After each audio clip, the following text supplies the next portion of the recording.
जातीय समीकरण की बात करें तो दो टर्म से हमारे वैश्य समाज से सीएन गुप्ता है। बार बार एक ही जाति के लोग जो है समीकरण में आ रहे हैं। आगे भी क्या लगता है कि क्षत्रिय समाज से या और अन्य समाज से कोई ऐसा विधायक बने इस छपरा से, क्या उम्मीद दिखता है? देखिए, दुर्भाग्यपूर्ण है। मैं तो जाति समीकरण को मानता ही नहीं। मेरा व्यक्तिगत है, ये मैं आपके कैमरे के सामने नहीं कह रहा हूँ, ये मेरी अपना सिद्धांत है।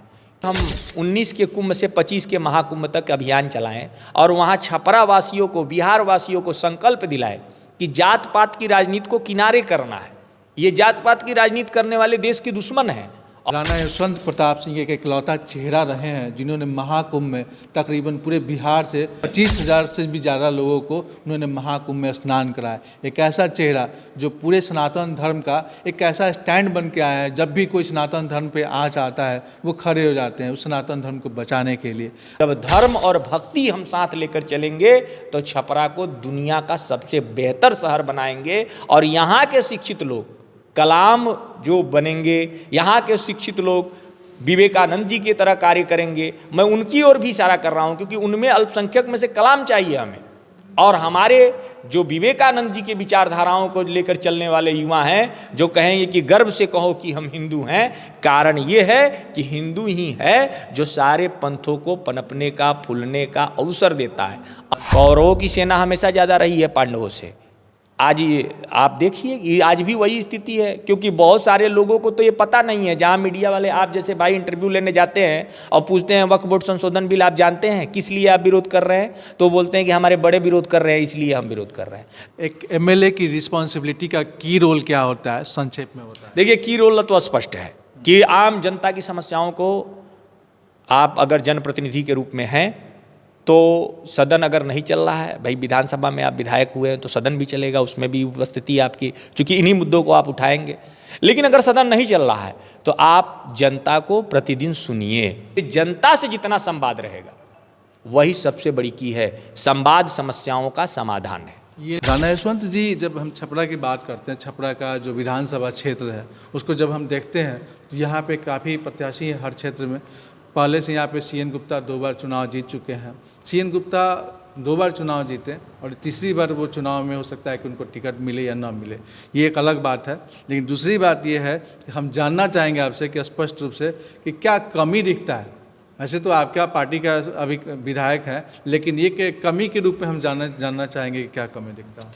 देखिए, कोई भी प्रगतिशील समाज जो है या शहर छपरा डेवलप कर रहा है तो कमियां तो निश्चित रूप से दिखेंगी, लेकिन कमियों को दूर करने के लिए काम प्रगति पर है और काम चारों ओर छपरा में हो रहा है।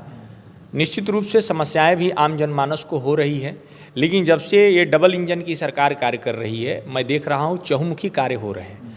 अब चाहे वो 4 लेन की सड़क कंप्लीट होने वाली हो या डबल डेकर का जो है पुल है अब कार्य उसकी प्रगति पर है, या अन्य जगह नाले और सड़कों का काम है और अन्य जगहों पे भी काम हो रहे हैं।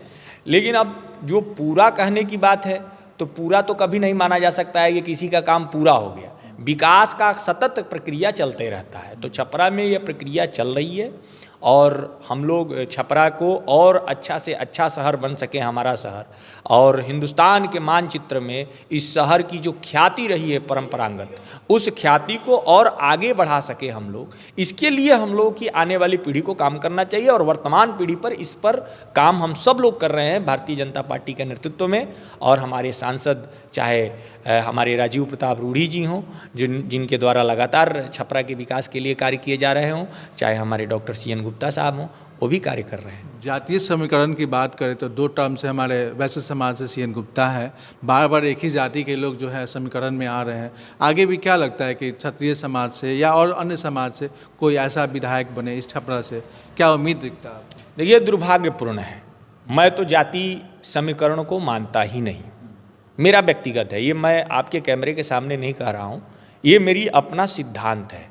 क्योंकि हम मानते हैं कि सनातन संस्कृति में 4 वर्ण है और 4 वर्ण में ये जो चारों वर्ण हैं वो कर्म आधारित हैं। इसीलिए गीता में ये कहा गया है कि कर्मण्येवाधिकारास्ते मा फलेषु कदाचन, कर्म करना है। और जो कर्म से आज भी ABCD डिग्री है, तो ABCD कैटेगरी जो है वो इसी आधार पे है कि काम के आधार पे है। और चूंकि इसीलिए हम 19 के कुंभ से 25 के महाकुंभ तक अभियान चलाएं और वहाँ छपरा वासियों को, बिहार वासियों को संकल्प दिलाएं कि कि जात पात की राजनीति को किनारे करना है। ये जात पात की राजनीति करने वाले देश के दुश्मन हैं और भारतीय जनता पार्टी इसी जात पात की जो खाई है इसको मिटा करके सनातन संस्कृति को खड़ा करेगी।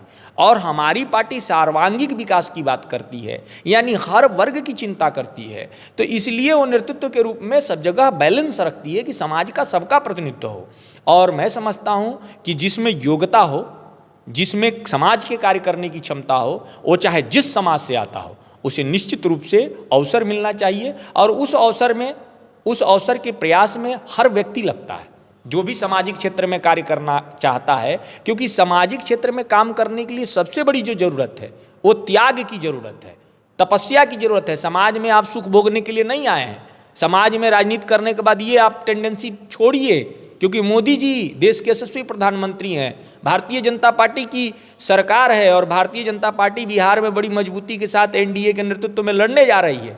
तो वहाँ उसका चुनाव होगा जो समाज के लिए त्याग करने को तैयार है। आज जानते हैं अगर वो भावी प्रत्याशी के रूप में अगर यहाँ उनको टिकट मिलता है तो उनको क्या क्या समस्याएं देखते हैं जिस पर वो कार्य करेंगे? देखिए, निश्चित रूप से अगर हमारी पार्टी, हम अपने पार्टी से जुड़कर काम किए हैं, लगभग 2016 से निरंतर कर रहे हैं और छपरा में कर रहे हैं। छपरा में जो हमने देखा है, एक सबसे बड़ी समस्या है जो हम लोगों को अपने सांस्कृतिक विरासत को बचाने की बात है।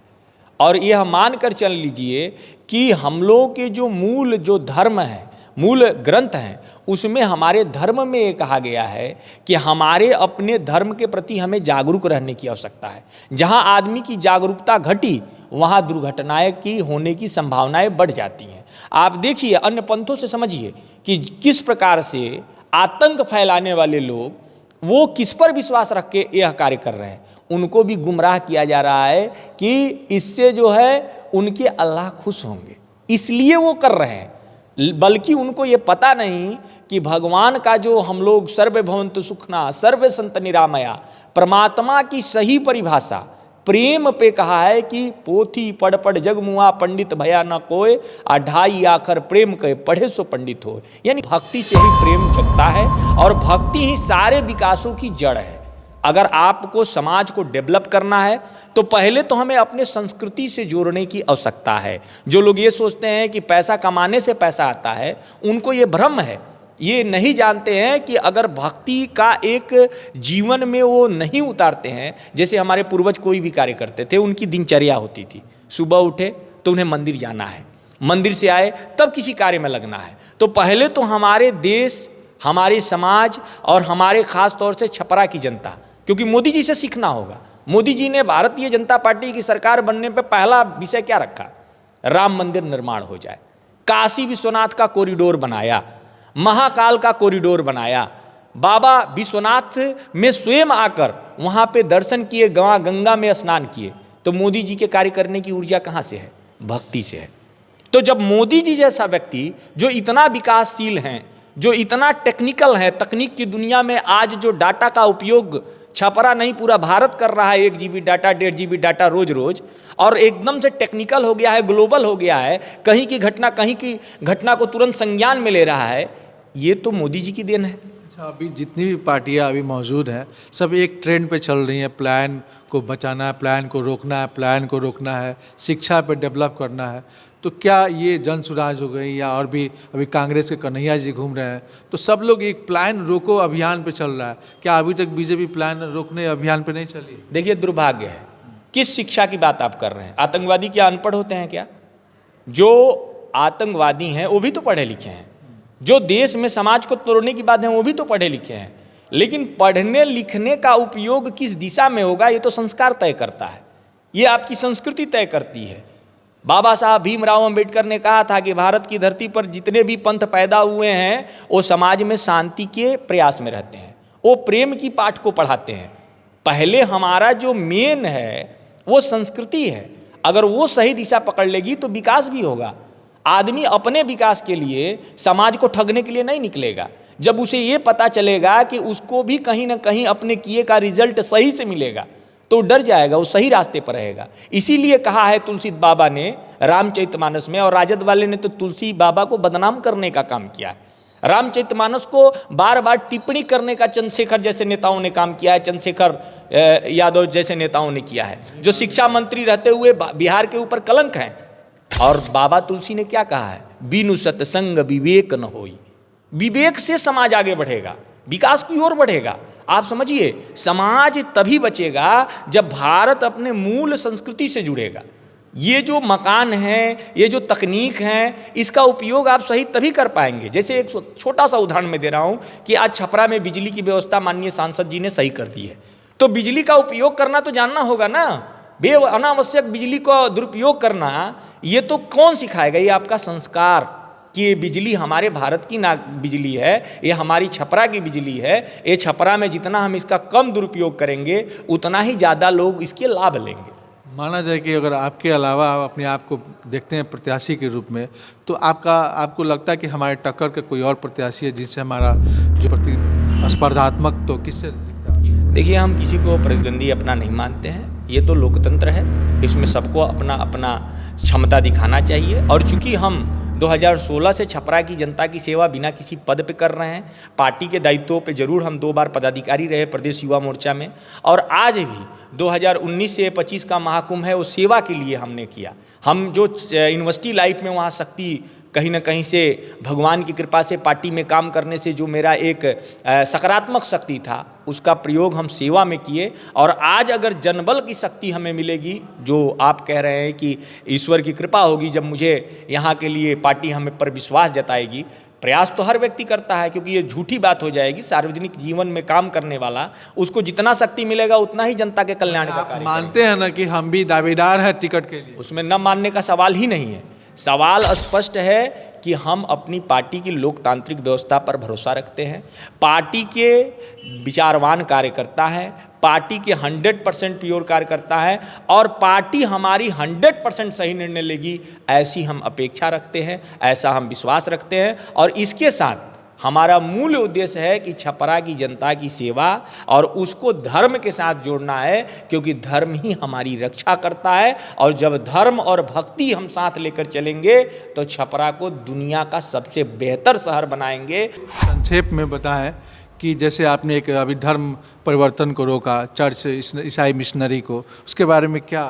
देखिए, कहीं ना कहीं जो बाहरी ताकतें हैं, जो देश को तोड़ने वाली साजिश करने वाली ताकतें हैं, वो कन्वर्जन से धर्मांतरण कराने का, अवैध धर्मांतरण कराने का प्रयास कर रही हैं। और उसका आप सीधा सीधा उदाहरण देख सकते हैं कि जहां हमारे दलित हिंदू भाई रहते हैं, आज मुंह सांप सूंघ गया है उन चंद्रशेखर रावण जैसे नेताओं को। जरा उनसे पूछना चाहिए कि पश्चिम बंगाल के अंदर हमारे दलित हिंदू भाई मारे गए, वो कहाँ किस कोठरी में डुबकी लगाकर बैठे हैं, किस जल में जो है डुबकी लगाए हुए हैं। उन्हें बाहर निकल के कम से कम दलित भाइयों का हालचाल लेना चाहिए। आज देश की मीडिया उसे दिखा रही है, लेकिन उसे नहीं दिख रहा है, क्योंकि वो स्वार्थ की राजनीति करते हैं। और हम लोग यहाँ पर जागरूक होकर इसलिए छपरा में काम कर रहे हैं कि हमारे दलित भाइयों की बस्ती में ये जो अवैध रूप से धर्मांतरण कराने वाली संस्थाएं हैं, ये प्रवेश पाकर जमीन लेती है, उन्हें बाइबल देती है, उन्हें कन्वर्जन करने के लिए कहीं कहीं जबरन रूप से प्रेस किया जाता है, और कहीं कहीं बहला फुसला कर भटकाया जाता है, हिंदू धर्म के खिलाफ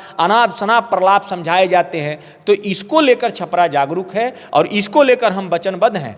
ऐसे कुछ लोग हैं जिनका मानना है कि जब एनआरसी आया तब जो है पुलवामा घटना हो जाता है, और जब वक्फ बोर्ड बिल पास होता है तब जो है ये पहलगाम घटना हो जाता है। क्या देखिए, घटना तो स्पष्ट है, आप जो कह रहे हैं वो स्पष्ट है कि एनआरसी पर ये जो घटना हुई, तो जवाब दिया ना भारत की सरकार ने, घुस के घर में मारा है। मोदी जी कहे कि हम घुस के घर में मारना जानते हैं।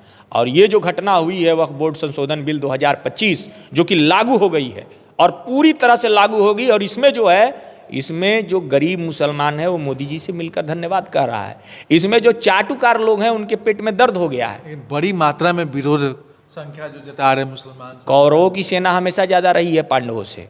तो पाकिस्तान के जब टुकड़े टुकड़े होंगे, पाकिस्तान को ऐसा जवाब दिया जाएगा कि उसकी रीढ़ की हड्डी टूट जाएगी। तो ये भारत की जनमानस को हम सबको इंतजार करना है, अपने प्रधानमंत्री पर विश्वास रखना है। और कट्टरपंथियों का घर जिस प्रकार से गिर रहा है, हम लोग को लग रहा है कि धमाका कुछ ज़्यादा तेज होगा। आखिरी प्रश्न, एक एमएलए की रिस्पॉन्सिबिलिटी का की रोल क्या होता है, संक्षेप में होता है? देखिए, की रोल तो स्पष्ट है कि आम जनता की समस्याओं को आप अगर जनप्रतिनिधि के रूप में हैं तो सदन अगर नहीं चल रहा है, भाई विधानसभा में आप विधायक हुए हैं तो सदन भी चलेगा, उसमें भी उपस्थिति आपकी, चूँकि इन्हीं मुद्दों को आप उठाएंगे। लेकिन अगर सदन नहीं चल रहा है तो आप जनता को प्रतिदिन सुनिए, उसकी समस्या आधा से अधिक यहीं पे सॉल्व होने वाली है।